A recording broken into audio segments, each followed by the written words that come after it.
Assalamualaikum warahmatullahi wabarakatuh. Bismillahirrahmanirrahim. Alhamdulillahirabbil alamin. Allahumma shalli wa sallim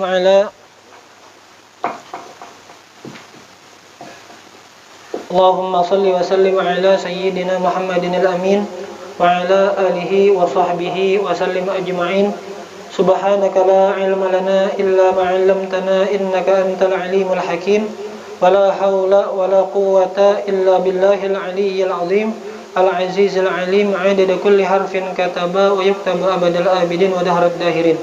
Radiyallahu anni wa ankum wa an jami'il muslimin. Qala radiyallahu anhu wa nafa'na bi'ulumihi fid dharain amin. Qala Imam al-Busiri fi qasidatihi al-Burdata, hatta gada an tariqil wahyi munhazimun minasyayatin yaqfu ithra munhazimi. Melanjutkan termasuk bab yang masih terkait tentang keistimewaan lahirnya baginda Nabi Muhammad sallallahu alaihi wasallam, yang mana sebelumnya sudah dijelaskan bahwasanya ketika baginda Nabi itu diutus, maka pintu langit tertutup kepada iblis beserta anak buahnya, syaitan dan jin-jin, tidak bisa lagi mencuri dengar tentang berita dari langit. Lalu Imam Busiri ingin memperjelas, masih merinci tentang perkara masalah kabar dari langit. Hatta goda an tariqil wahyi munhazimun, hatta sehingga. Goda itu dimaknai oleh salah satu musannif, salah satu pensyarah. Goda itu dhahaba itu pergi, hilang. Sehingga hilang, kan sebelumnya apabila bangsa jin atau syaitan ingin naik ke langit, itu akan dilempari dengan api. Jadi ditembaki lawan api, amun sawat naik ke pintu langit.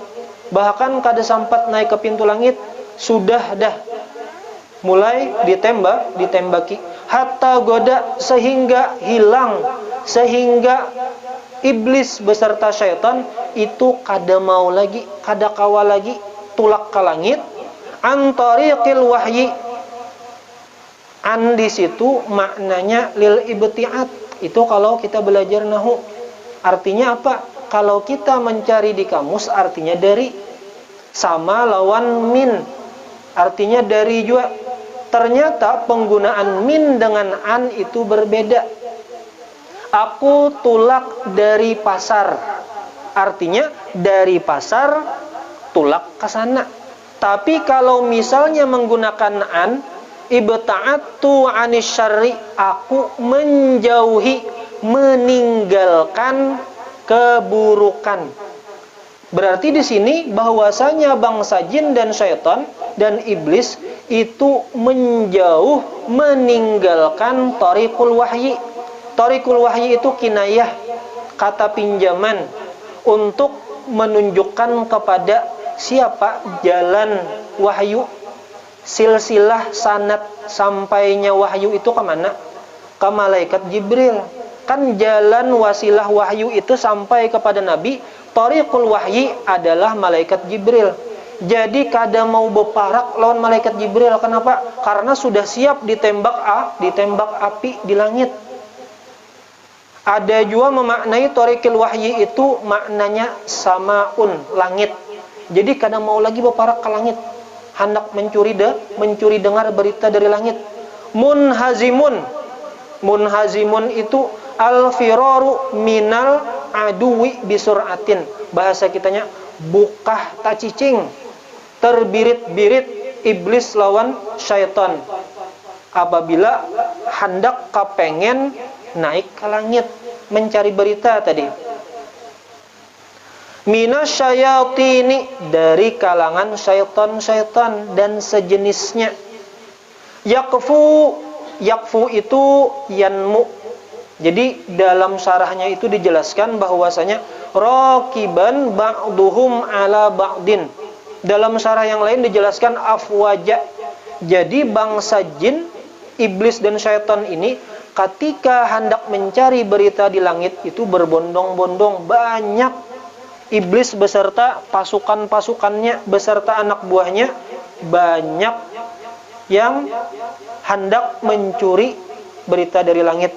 Lalu ulama mensyarahkan bahwasanya ketika iblis beserta syaitan itu ketika naik ke langit itu akan ditembak oleh syuhubun, api. Jadi apinya ini pasti kena. Tuh ujar ulama dalam mensyarahkan inilah pasti kena. Jadi efek daripada kenanya itu diantaranya ada gara-gara kena tembak api itu ada yang jadi Ramadan, jadi habu, dasar lenyap jadi habu terbakar. Ada juga ulama yang memadahkan efeknya nih beda-beda. Ada yang mengenai wajah mereka, ada yang mengenai bagian a'dha daripada tubuh mereka. Ada juga yang meolah jadi gigilaan, habis kena api yang mengenai tubuh mereka ketika mereka ingin mencuri dengar berita dari langit. Yakfu ithramun hazimi. Ithra itu jejak, artinya berbondong-bondong tadi. Asalnya iblis di depan, terus pasukannya di belakang mengumpati jejak langkah iblis. Munhazimi, terbirit-birit, bahasa kitanya terbirit-birit, bukah mencicing. Jadi dalam dua bait itu ulama mencari isyarat yang dapat dipahami daripada hatta goda an tariqil wahyi munhazimun minasyayatini yakfu ithramun hazimi. Ini kan khobar nih, berita, pernyataan atau informasi yang sampai kepada kita. Lalu kira-kira apa yang kita dapat ambil isyarat daripada dua bait syair ini? Saking telah ulamanya hendak mencari-cari. Ini mirip lawan bahwasanya para ulama tafsir itu saking hendak mengkaji tentang Al-Quran sampai urutannya itu kenapa Allah Ta'ala mengandak Allah Ta'ala dulu, hanyar malaikat, hanyar Rasulullah. Kenapa Allah Ta'ala menyandingakan membaca Al-Quran, mendirikan sholat, dan bersedekah. Hatta masalah nang betatainya suatu lapas dengan lapas yang lain itu dicari maknanya. Lalu ternyata ada ulama yang mencoba menyingkap isyarat daripada dua bait ini. Jadi iblis dan syaitan itu senantiasa ketika naik ke langit maka akan sudah siap sedia api yang akan ditembakkan kepada mereka. Sama halnya ketika kita hidup di dunia ini, lam tazal syuhubul hawadithi itu menimpa kita. Sama seperti iblis dan pasukannya ketika naik ke langit, artinya hendak mencari sesuatu yang mulia, itu ngalih. Artinya apa? Penuh ujian dan cobaan. Sama kayak kita ini pun syuhubul hawadithi. Jadi hawadith itu dimaknai dengan peristiwa-peristiwa dalam kehidupan kita. Ada juga maknanya ternyata kesengsaraan. Singkatnya ujian, bala musibah. Yang mana bala musibah tersebut diumpamakan seperti api. Siapa yang ditembakinya? Siapa? Yang ditembakinya adalah asnamus syahwat, syahwat hawa nafsu yang diumpamakan seperti berhala. Seperti berhala. Ini syahwat hawa nafsu seperti berhala ini ya simpulnya adalah ananiyah. Artinya merasa aku, egois. Padahal Allah Ta'ala sudah menjelaskan dalam Al-Quran, وَلَنَبْلُوَنَّكُمْ بِشَيْءٍ مِّنَ الْخَوْفِ وَالْجُوعِ وَنَقْصٍ مِّنَ الْأَمْوَالِ وَالْأَنفُسِ وَالثَّمَرَاتِ وَبَشِّرِ الصَّابِرِينَ.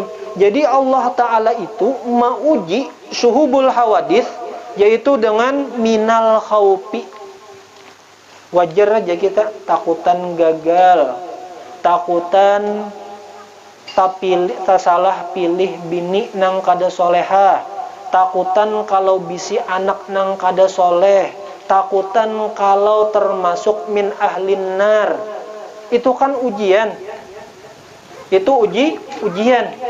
Jadi Allah Ta'ala ulama mengumpamakan ujian-ujian tersebut supaya gara-gara asnamu syahwat ini rancak ditembaki lawan kejadian peristiwa-peristiwa ujian itu, akhirnya rasa anak, rasa aku itu hilang. Kenapa? Kan khaufun, rasa takut, berarti siapa nang ma'amanakan? Allah Ta'ala. Yang maha memberi keamanan Allah, bukan dirinya seorang. Kalau merasa aku ni kuat, aku ni jagau, aku ni sakti, tang misalnya kesaktiannya hilang, kekuatannya nang asalnya gagah lumpuh, akhirnya dasar Allah Ta'ala jua nang maha memberi keamanan. Terus pulang minal ju', itu suhubul hawadisnya inilah minal ju', kelaparan. Dapat lapar, hanya tahu Allah Ta'ala jua nang maatur rezeki. Allah Ta'ala jua asalnya bepangku lawan apa? Aku banyak aja bisi gawian, aku awak kuat aja, kawa aja begawi, penghasilan pasti aja. Dapatnya corona, dapatnya sakit, dapatnya garing, hilang langsung anak, hilang akunya tuh hilang, langsung aja bakadu, ya Allah, pian aja sudah. Terus lagi macam-macam kan suhubul hawadisnya macam-macam, garing lah, ada meninggal lah, ditinggal orang lah. Asalnya yakin benar Pak Haji itu, nah aku tenang aja jar, ada Pak Haji itu, insya Allah amun Pak Haji itu ada, wah lancar aja rezekiku. Asalnya lawan Pak Haji, mengandalkan Pak Haji nih. Lalu Pak Hajinya meninggal, kamana bakadu? Pada Allah Ta'ala. Lalu muncullah sifat Allah Ta'ala. Sifat Allah Ta'ala yang wujud, hilang aku, yang ada wujud, yaitu Allah Subhanahu wa Ta'ala. Maka semoga kita termasuk orang yang Allah Ta'ala pahamkan, mudahkan, supaya nyaman mengakui adanya Allah dan menghilangkan rasa ananiyah, rasa aku ini nah ngalih benar yang sama-sama kita hilangkan. Kayak apa ya, akunya bercungkung bang. Sedangkan perasaan sifat wujud itu menggunakan perasaan, keyakinan, dan dirasakan gawian hati. Cuman orangnya bercungkung. Hari ini nah kawa berusaha berdagang, menyata benar aku jar. Nah kayak apa cara menghilangkannya? Tentu dengan ilmu dan tetap berdoa kepada Allah. Semoga termasuk orang yang Allah Ta'ala hilangkan ananiyah, sehingga yang ada itu hanya wujudnya Allah Subhanahu wa Ta'ala. Amin amin ya rabbal alamin. Allah Subhanahu wa Ta'ala a'lam. Masyaallah, la haula wa la quwwata illa billahil aliyyil azim. Assalamualaikum warahmatullahi wabarakatuh.